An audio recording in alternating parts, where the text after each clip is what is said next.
Good morning. बहुत-बहुत स्वागत है आपका सुबह विद शायरी के चौथे एपिसोड में और बहुत-बहुत शुक्रिया इस सीरीज़ से जुड़ने के लिए।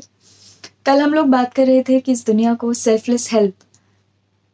की कितनी ज़रूरत है, दया कितनी इम्पोर्टेंट होती है, काइंडनेस कितनी ज़रूरी होती है।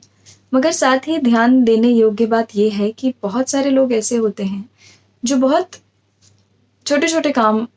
कर रहे होते हैं, लेकिन उनका योगदान बहुत बड़ा होता है, मगर फिर भी वो हमारी दृष्टि में पार्श्व में रह जाता है, यानी बैकग्राउंड में रह जाता है, उपेक्षित रह जाता है और ये हमारी कमी है। आज की ये इस कविता ने मुझे ग्रैटिट्यूड से भर दिया है एंड आई होप कि जब आप भी इसे सुनेंगे और हम सब मिलकर उन सभी लोगों की स्तुति कर सकें जो उस स्तुति का पात्र हैं, हमेशा से रहे हैं और हमेशा रहेंगे।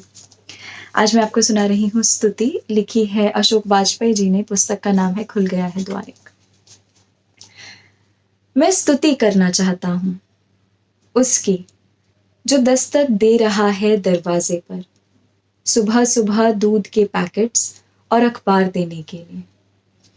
जो थोड़ी देर बाद साफ करेगी मेरे घर के फर्श और उन पर पोंछा लगाएगी, उसकी जो कई शहरों से चिट्ठियां और न्योते बाहर दरबान को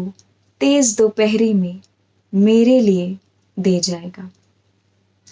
उसकी जो नहा धोकर रसोई में दाल सब्जी पकाएगा और खाने के वक्त फुर्ती से गर्म रोटियां परोसेगा, उसकी जो हरी मिर्च काट कर उसमें तेल राई मिलाकर अचार रखेगी और उसकी जो खोचे के लिए चटपटा सौंधा समोसा बनाएगा। मैं स्तुति करना चाहता हूँ उसकी जो दीवारें पोतता है और कड़ी धूप में इमारतों में लगाने के लिए ईंटें सर पर ढोता है, उसकी जो देर रात गए सब्जियों की दुकान मोमबत्ती जलाकर खुली रखता है और उसकी जो कहीं और जगह न पाकर फुटपाथ पर अखबार बिछाकर थक कर सो जाता है और उसकी जो खुद मरघिल्ला होने के बावजूद चार थुल-थुल सवारियों को पसीना पसीना होते हुए भी आधी रात को उनके घर पहुंचाता है और उसकी जो चौकीदारी करता है मुस्तैदी से उस सब की जो उसका नहीं है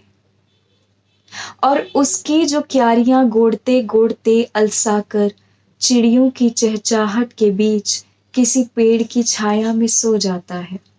उसकी जो बगल की झुग्गी में से जरूरतमंद बच्चे को लाकर देता है स्लेट और पेंसिल।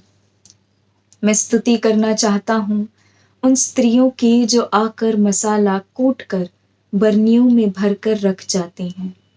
और चावल दाल से कंकड़ बीन कर साफ कर जाती हैं और उन बच्चियों की जो खदानों में कंकड़ पत्थरों में से बीनती हैं हीरों की कन्या और उस बूढ़े की जो पार्क की बेंच पर भूखा सोता है और किसी से कुछ नहीं मांगता, उस बच्ची की जो सुबह किलक कर खिड़की से बाहर का दृश्य देखते हुए अपनी अपंग बीमार माँ को बताती है कि कैसे सूर्योदय हो रहा है और एक नीली चिड़िया सामने के पेड़ पर फुदक रही है। मेरी कविता उन सब के सामने सिर झुकाती है जो हमारी दुनिया को संभव और सुंदर बनाते हैं, बिना जाने या जताए कि वे ऐसा कर रही हैं। आज मेरी कविता सिर्फ उनकी स्तुति है। 2006 अशोक वाजपेयी जी। तो from today onwards may we be grateful towards people जो स्तुति का पात्र हैं और हमारे लिए छोटा छोटा लेकिन बहुत बड़ा और बहुत सारा योगदान देते हैं कि हमारा जीवन